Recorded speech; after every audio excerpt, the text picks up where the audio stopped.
അട്ടപ്പാടിയിലെ ആദ്യത്തെ government pre primary school inauguration നമ്മളോട് സാധാരണക്കാരായ ജനങ്ങളുടെ കുട്ടികൾക്കായി സമഗ്ര ശിക്ഷ കേരളയും അഗളി ഗ്രാമപഞ്ചായത്തും സംയുക്തമായിട്ടാണ് കേട്ടോ ഈ ബിൽഡിംഗ് പണി. കുട്ടികൾക്ക് ആവശ്യമായ എല്ലാവിധ സൗകര്യങ്ങളോടും കൂടിയാണ് കേട്ടോ നമ്മുടെ ബിൽഡിംഗ് പണിയെടുപ്പിച്ചിരിക്കുന്നത്. എന്തിനും ഒരു ഹെലികോപ്റ്റർ തന്നെ അവിടെ കൊണ്ട് വെച്ചിട്ടുണ്ട്. അഗളി LP സ്കൂളിനോട് ചേർന്ന് തന്നെയാണ് കേട്ടോ ഈ ബിൽഡിംഗ് ഉള്ളത്.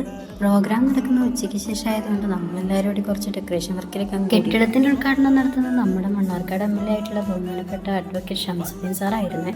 അദ്ദേഹത്തിന് ക്ഷണിക്കാനായിട്ട് കുട്ടികളും നമ്മളും എല്ലാവരും നമ്മുടെ കുട്ടികളുടെ തന്നെ ചെണ്ടമേളത്തോടുകൂടിയാണ് കേട്ടോ അദ്ദേഹത്തെ വരവേറ്റത്. അതിനുശേഷം ശിലാസ്ഥാപന കർമ്മവും നമ്മുടെ സ്കൂളിൻ്റെ ഉദ്ഘാടനമൊക്കെ അദ്ദേഹം നിർവഹിച്ചു കേട്ടോ. ശേഷം സ്കൂൾ സന്ദർശിച്ച് അതിനെപ്പറ്റി വിലയിരുത്തൽ നടത്തി. പിന്നീട് നമ്മൾ സജ്ജീകരിച്ച ഉദ്ഘാടന വേദിയിലേക്ക് അദ്ദേഹത്തെ നമ്മുടെ കുട്ടികളുടെ ഡാൻസോടുകൂടി സ്വീകരിച്ചു. ശേഷം വേദിയിൽ ഉദ്ഘാടന പ്രസംഗം, പദ്ധതി വിശദീകരണം തുടങ്ങി വിശിഷ്ട വ്യക്തികളുടെ ആശംസാ പ്രസംഗങ്ങൾ എന്നിവയായിരുന്നു. കൂടാതെ തന്നെ നമ്മുടെ സ്കൂളിന് സമ്മാനിച്ച ഐപാഡ് വിതരണവും നമ്മുടെ കുഞ്ഞു കുട്ടികളെ ആദരിക്കലും സ്കൂളിനായിട്ട് പ്രവർത്തിച്ച വ്യക്തികളെ ആദരിക്കലും ഞാൻ വീഡിയോ എടുത്ത് നടക്കുന്നതായിട്ട് നമ്മുടെ പേരൻസും ടീച്ചേഴ്സും ഒക്കെ ഭയങ്കര സപ്പോർട്ടായിരുന്നു കേട്ടോ എനിക്ക്. അങ്ങനെ നമ്മുടെ പ്രോഗ്രാം നന്നായിട്ട് തന്നെ നടന്നു കേട്ടോ. അപ്പം അത്രേ ഉള്ളൂ.